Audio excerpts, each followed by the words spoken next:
میرے بھائیوں، اپنے اللہ کو راضی کریں۔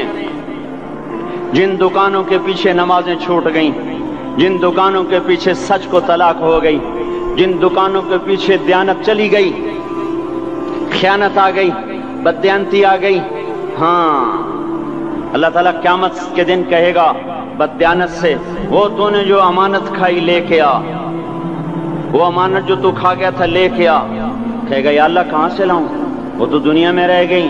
اللہ تعالیٰ فرمائیں گے پڑی ہوئی ہے جہنم میں، پڑی ہے، جا اٹھا کے لا۔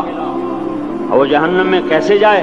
تو فرشتے ماریں گے چل، اور وہ اس کو لے کے چلیں گے، اور چلتے چلتے دوزخ کا سب سے خطرناک حصہ حاویہ، وہاں اس کو لے کے جائیں گے جہاں منافق رہتے ہیں۔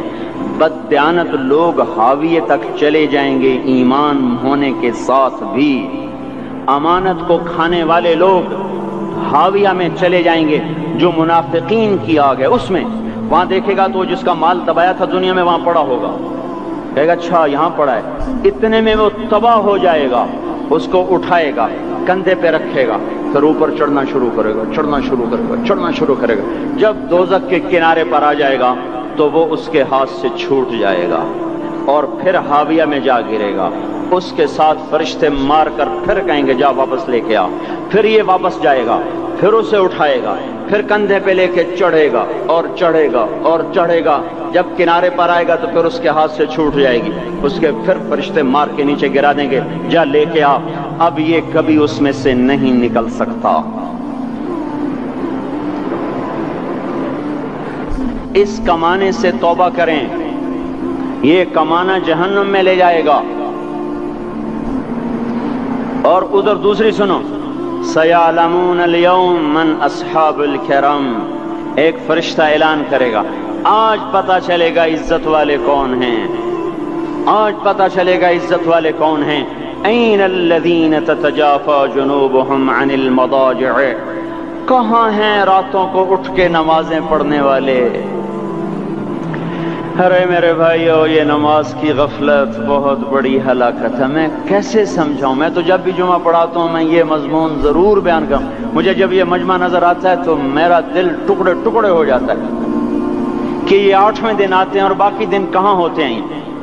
یہ کیوں نہیں سمجھتے؟ ان کے آنکھ کیا ہو گیا؟ ان کے کانوں میں ڈاٹ لگ گیا، یا دل کے اوپر کوئی پردہ آ گیا، یا میں کوئی عربی میں بات کرتا ہوں جو سمجھ میں نہیں آتی، یا میں کوئی ان سے چندے کا مطالبہ کر رہا ہوں، یا کوئی اپنی ذات کے لیے سوال کر رہا ہوں، یا اپنی شخصیت کی دعوت دے رہا ہوں۔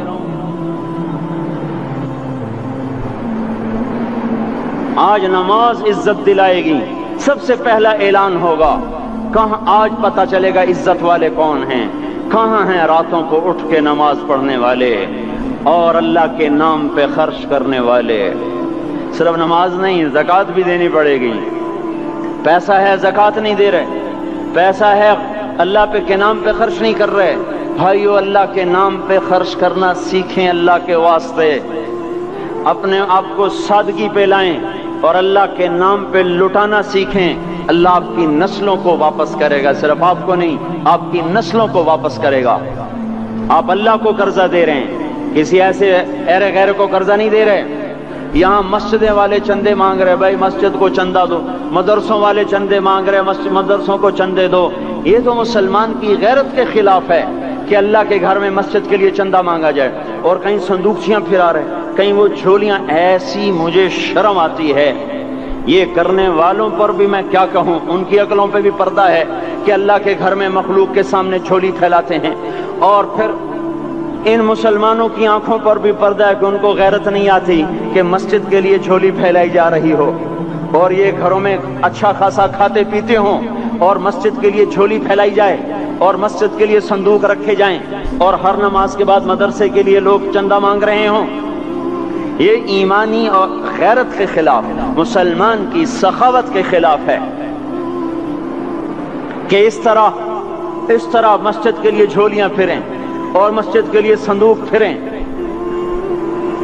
ہم تو اللہ کے نام پہ بے دھڑک لگائیں، اقیم الصلاۃ وآتوا الزکاۃ، اقیم الصلاۃ وآتوا الزکاۃ 67 دفعہ یہ حکم چلا ہے، اور ہر دفعہ زکوٰۃ کے ساتھ، نماز نماز زکوٰۃ زکوٰۃ نماز نماز زکوٰۃ زکوٰۃ نماز۔ نماز پڑھنے والے زیادہ ہیں نسبتاً زکوٰۃ دینے والوں سے، زکوٰۃ دینے والے تھوڑے ہیں، پیسہ جاتے ہوئے جان جاتی۔ ہمیں نہ دو، اپنے غریب رشتہ داروں کو تلاش کر کے دیں، اپنے غریب رشتہ داروں کو، اپنے غریب پڑوسیوں کو۔ آج جو صحیح دیانتدار تنخواہ دار ہے وہ بھی مستحق زکوٰۃ ہے، اگر وہ دیانتدار ہے تو۔ اگر رشوت نہیں لیتا تو آج کا ایس پی بھی مستحق زکوٰۃ ہے۔ میرا ایک دوست ایس پی کہنے لگا میں زکوٰۃ کا مستحق ہوں، حالانکہ میں ملتان کا ایس پی ہوں، کہ 15 دن میرے گھر میں کبھی سالن پکتا ہے کبھی نہیں پکتا۔ اپنے اوپر صرف خرچ کرنا۔ بچے کو کھلونے کی خواہش تھی، 1000 روپے کے کھلونے لے کے دے دیے، کیا ظلم ہے یہ؟ 1000 روپے کے کھلونے بچے کو لے کے دے دیے، کیا اللہ نہیں پوچھے گا کہ اس 1000 سے کسی غریب کے گھر کا دیا جل سکتا تھا، اور کسی کے غریب کا ایک ہفتہ گزر سکتا تھا، تیرے کسی مسکین رشتہ دار کے گھر میں بھی کچھ سالن پک سکتا تھا۔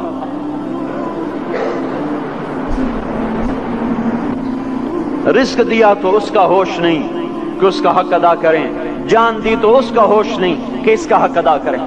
سجدہ جان کا حق ہے، اور زکوٰۃ اور صدقات یہ مال کا حق ہے۔ میں کب اپنے لیے مانگ رہا ہوں؟ میں کہہ رہا ہوں اللہ اپنے غریب رشتہ داروں کو دیں، ان کو تلاش کریں اللہ کے واسطے۔ اپنی بیویوں سے پوچھو سونے کی زکوٰۃ دی ہے؟ دے، ورنہ تو خود پکڑی جائے گی، تیرا زیور تیرے لیے گنجا سانپ بن کے تیری زبان کو ڈسے گا۔ ان کا میں نے تو بچیوں کے لیے سنبھال کے رکھا ہے، اس کی زکوٰۃ دو پھر ٹھیک ہے، ورنہ اسم کو توڑ کے اس کی زکوٰۃ دو، نہیں تو یہ مال پکڑوا دے گا قیامت کے دن۔ نماز نہیں چھڑا سکتی اگر زکوٰۃ نہیں دی، اور زکوٰۃ نہیں چھڑا سکتی اگر نماز نہیں پڑھی۔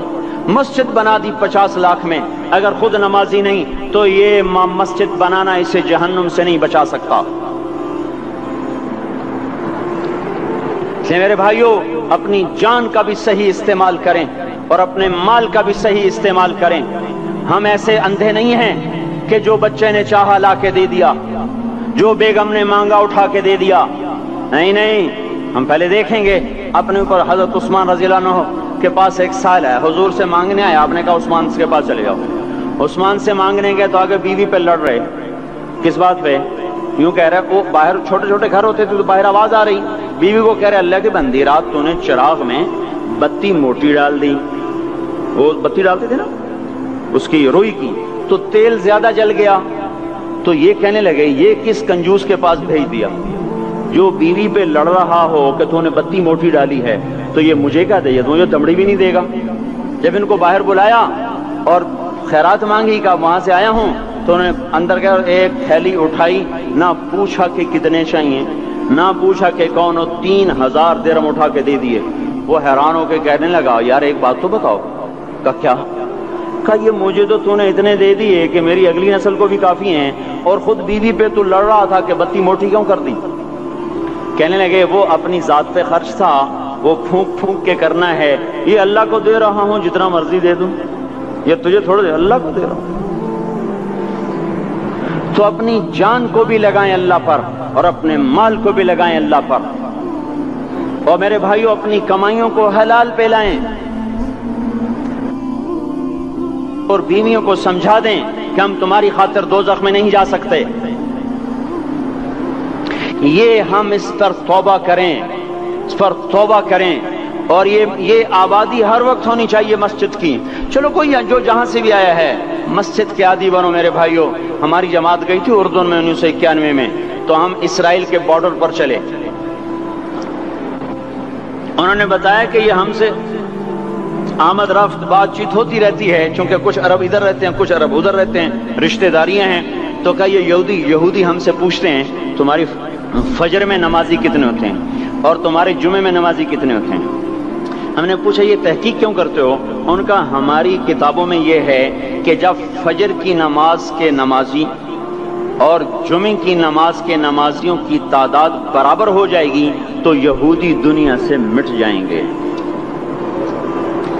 اب یہاں فجر میں 1.5 صف ہوتی ہے اور جمعے میں باہر بھی صفیں بنی پڑی، چلو میں کہتا ہوں مان لیا 1/3 طبقہ باہر سے آیا ہے، یہ 2/3 تو یہیں سے اٹھ کے آیا ہے، یہ کیوں نہیں ہر نماز میں آتا؟ میرے بھائیوں اپنے حال پہ رحم کریں، اللہ کے واسطے میری پکار کو سنیں۔ میں آپ کو کوئی فلسفہ نہیں سمجھا رہا، میرا روزانہ ہر جمعہ جب آتا ہوں میں یہی مضمون بیان کرتا ہوں، میں روزانہ آپ کو نیا بیان سنا سکتا ہوں۔ 360 دن ہیں، میں اللہ کے فضل سے آپ کو روزانہ نیا 360 دن میں آپ کو 360 نئے بیان سنا سکتا ہوں۔ میں یہاں بیان کرنے نہیں بیٹھتا، اپنا دکھڑا میں روتا ہوں کہ پوری گلستان کالونی جہنم کی طرف جائے اور میں ان کا پڑوسی ہوں اور میں انہیں جہنم میں جاتا دیکھوں اور میری ہائے نہ نکلے تو میں ڈوب کے مر جاؤں۔ جلتا کتا ہم نہیں دیکھ سکتے اور اس ہماری آنسو نکل پڑیں، چوہے کو ہم جلتا نہیں دیکھ سکتے اور میں اتنی شکلوں کو جہنم میں جاتا دیکھوں۔ جس نے فجر آج نہیں پڑھی اس نے پر جہنم کو واجب کر لیا، جو اب آئندہ اثر نہیں پڑے گا اس پر جہنم واجب ہو گئی، پھر میں کیا مضمون بیان کروں، کیا فلسفے بیان کروں؟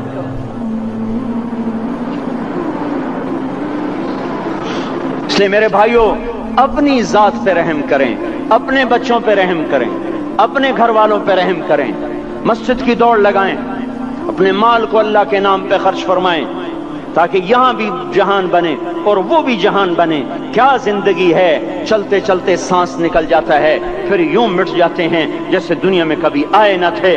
پوتے پوچھتے ہیں ابا دادا کی قبر کہاں ہے؟ ابا کہتے ہیں بیٹا یہیں کہیں مل گئی، پتہ نہیں کہاں ہے۔ آج تو اگلی نسل دادے کی قبر نہیں دیکھ سکتی، ہم اس دنیا کی خاطر اللہ کے باقی ہو جائیں۔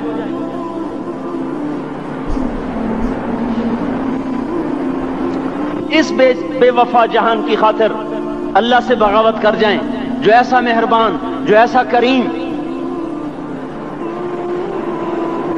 تو اس لیے میرے بھائیوں اللہ کے واسطے اللہ کی بارگاہ میں توبہ کریں اور اپنے اللہ کو راضی کریں، یہی میری فریاد ہے، یہی میری پکار ہے۔ میں بھی توبہ کرتا ہوں، آپ بھی اللہ کی بارگاہ میں توبہ کریں کہ کوئی کام اللہ کی منشا کے خلاف نہ ہوگا۔